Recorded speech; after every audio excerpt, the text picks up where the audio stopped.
அந்த காலத்தில் குனிஞ்ச தலை நிமிராமல் நடக்கணும் அப்படின்னு சொல்லுவாங்க அந்த காலத்து குழந்தைகள்கிட்ட. இப்போ நம்ம இந்த காலத்தில் என்ன சொல்ல வேண்டியதாக இருக்குது அப்படின்னா, குனிஞ்ச தலையை நிமிராமல் உட்காந்து எழுது அப்படின்னு சொல்ல வேண்டிய ஒரு காலகட்டத்தில் இருக்கிறோம்.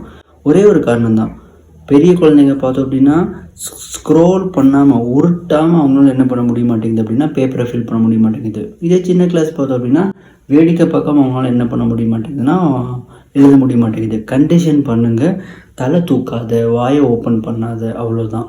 நடக்காத, வேலை முடி அப்படின்னு அவங்கள ரொம்ப நம்ம ஸ்ட்ராங்காக கண்டிஷனிங் பண்ணால் மட்டும்தான் அவங்களால என்ன பண்ண முடியும் அப்படின்னா இந்த வேலை பண்ண வைக்க முடியும். இது நம்பர் 1. நம்பர் 2, இந்த ஸ்டார் போடுறது, எமோஜிஸ் போடுறது, ஒரு வெரி குட் எழுதுறது, இதெல்லாம் பெருசாக என்ன ஆக போகிறது இல்லை அப்படின்னா லாங் ரனில் ஒர்க் அவுட் ஆக போகிறது கிடையாது.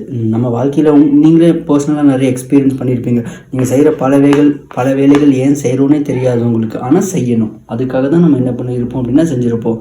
ஸோ டாஸ்க்கை கம்ப்ளீட் பண்ணணும். ரொம்ப அதனால் நீ பண்ணணும், இது பண்ணணும், நீ ராஜா ஆயிடுவே, பண்ணலனா மந்திரி ஆயிடுவே, எக்ஸ்ப்ளனேஷனே வேண்டாம். கடமையை செய், பலனை எதிர்பார்க்காத. ஏன்னா இதுதான் லைஃப்பில் அவங்க என்ன பண்ண போகிறாங்க அப்படின்னா அப்ளை பண்ண போகிறாங்க. ஸோ நம்ம குழந்தைங்களை நம்ம வாழ்க்கைக்கு தான் ரெடி பண்ணணுமே தவிர ஸ்டாருக்கோ எமோஜிக்கோ கிடையாது.